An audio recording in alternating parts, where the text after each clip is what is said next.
ask you, in your written testimony, you described the role of Russia in the Southcom region. In fact, you said that Russia's outreach to the region is centered primarily on arms sales. Is that right? Yes, ma'am, it is.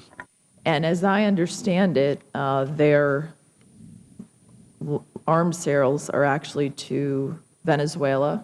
Is that right? The principal purchaser of Russian equipment is Venezuela, but they are also selling equipment to other nations. Okay. And is it accurate that the Chavez regime in Venezuela is the largest importer of Russian arms in the world? For last year, yes, ma'am. Okay.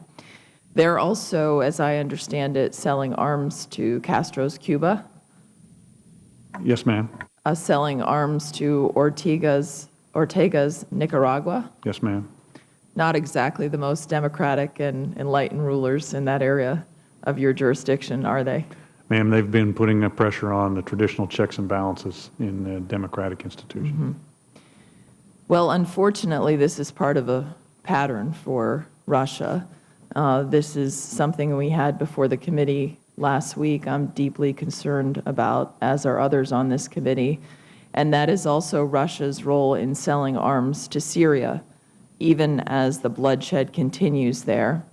In fact, the state-controlled Russian company Rosoboron Export continues to provide the Syrian government with weapons.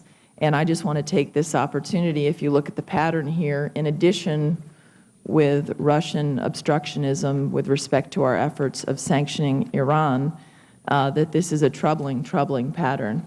When it comes to Syria, I want to say this, that I was proud to join my colleagues in writing a letter to Secretary Panetta to express our outrage regarding the Russian arms sales.